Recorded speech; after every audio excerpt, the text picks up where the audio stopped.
Hey guys, it's Jeff Chan from Demonstrated, and I'm here with UFC Hall of Fame, former Bellator champion, Rory McDonald. Today I have the pleasure of getting to spar him. Make sure to stay till the end of the video because we're gonna have lunch where I'm gonna interview him about life after fighting. If you enjoyed the content today, make sure you go check out all my instructionals I got out on BJJ Fanatics. I'll link it in the description box below. I found during our sparring you were very good at blocking the front kick. I usually catch people all the time with my front kick, but I didn't have any success with you. Well, you did actually catch me one where I'm like, the body kick, yeah. I was actually going to bring that up after. That's one of my favorite kicks I learned from Sammy Schilt. I don't know if you know him, he's a K1 fighter, fought Pride.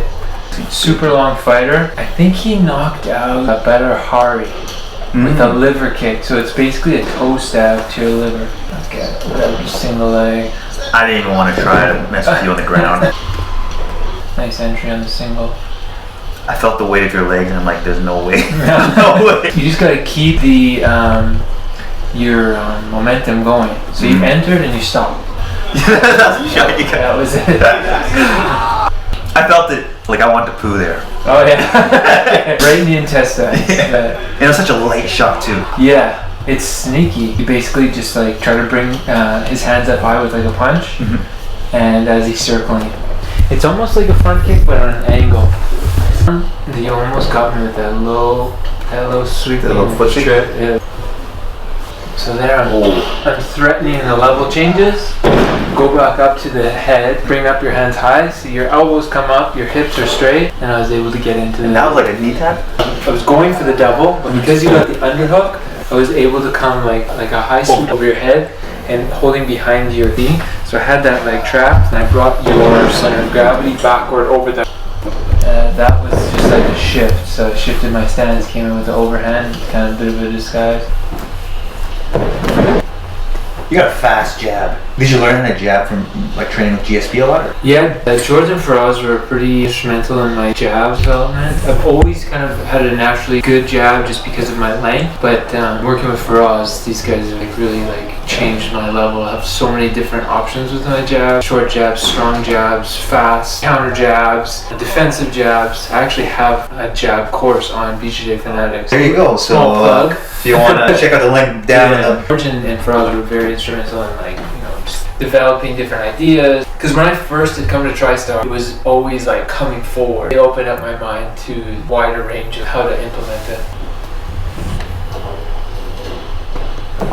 Nice shot. No way though, no way. A little heavier.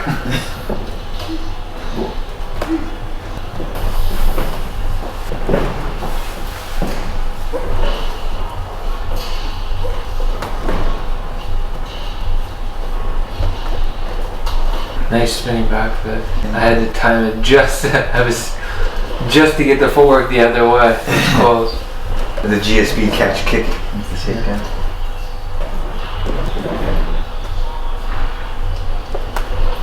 Oh, I think you caught me there.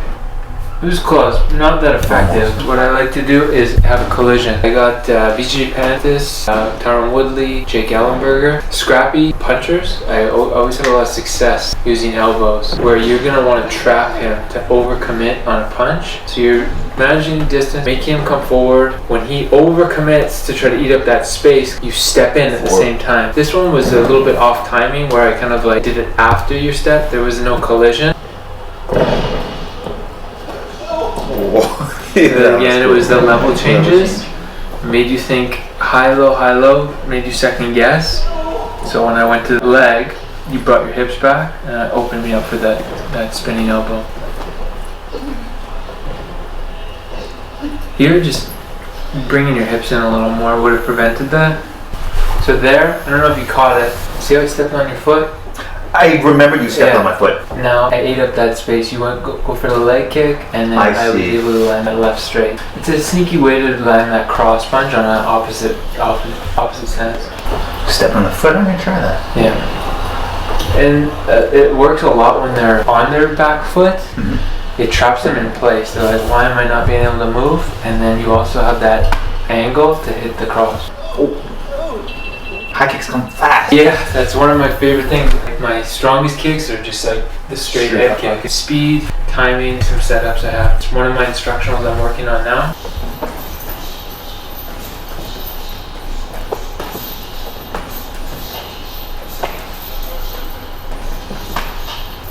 Oh, that was a good shot. Level change right underneath. Yeah, it was just you were going for the headshot. You were worried about the head, so I just changed my level. That was another scary one. Thank you for the control. Yeah, no worries. Oh, so you parried the cross into the high kick.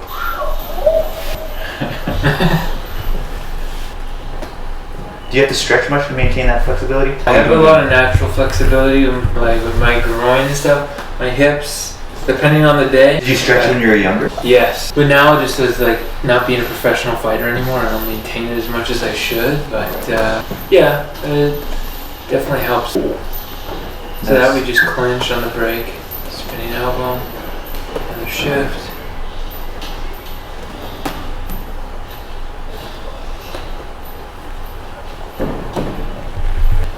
I think that was the one you almost tripped me up. Yeah.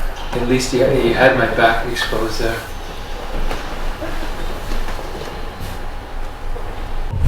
So you see how a lot of techniques that are kind of like just out of the way? That's that distance control, distance management. It's like a really big part of my game for striking, because once you master that, unless you feel like you want to engage, you don't necessarily have to. You could always have that vision to be able to be out of striking distance at all time, and having those reactive takedowns, reactive like elbows and counters. Kind of like that little bubble, that void, and then when they cross it, you shoot.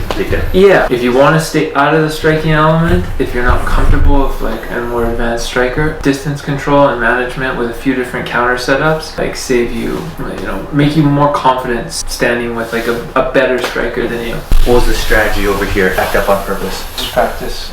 Okay, fair.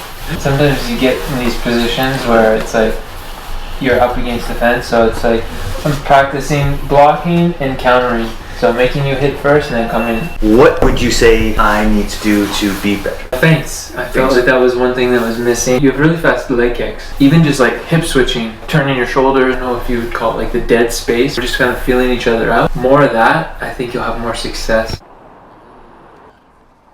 So on a scale of 1 to 10, how hard were you trying? I was trying. Yeah. Especially in the last round. My lungs were burning. I was on the phone with my wife after. I was like, my shape is so bad. So how often do you train now? It depends the week. As of late, the last couple months, it's been like once a week. On a good month, I'm in there a few times, 4 times a week. And you're just busy with 2 kids, wife. Some other stuff. I still love martial arts. Other commitments sometimes take priority. Do you ever do hard sparring nowadays? I haven't, no. Like when I retired, up until last fall, I wasn't doing anything. And then I got back into it a little bit. Sometimes when you go up against a pro or something, you might have to push a little harder. At this point, I don't see any benefit. Hard sparring, I like to only do it with people I really have a good relationship with. You go up against like a green martial artist that like knows who I am. They always want to seem to like test themselves. This is their big moment. That I don't like to really do. What am I gonna win from this? Do you believe in CT? Do I believe in it?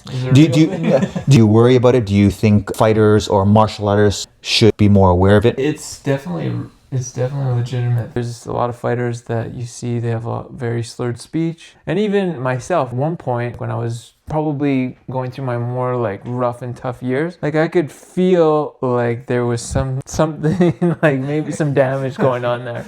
But thank God, like I feel like I'm very healthy. Do you recommend professional fighting? Definitely if it's in your personality, if you are driven to a point to push through the hard parts of being a professional, then I think it's for you. I definitely recommend this sport. My life changed and I've been blessed, but I was also very hard internally. My mind was focused. I was a rough kid that was like willing to fight hard and push myself to the limit. If your son wanted to fight, would you support him? Yeah, I would definitely support him. Like I was trying to say to you before, if you have that warrior within you and that love for the competition, if my son were to have that and see it, I would definitely be there. It's interesting because I asked these same questions to a lot of professional fighters. More professional fighters will answer saying, I fought so that my kids don't have to go through that. I don't know if I would want him to. It would be pretty hard for me to see him go through the hard parts. But like I said, if that is his God-given ability, I'm just really there to like fan the flames. So what other projects do you have? Yeah, so I teach a bit. I do some seminars and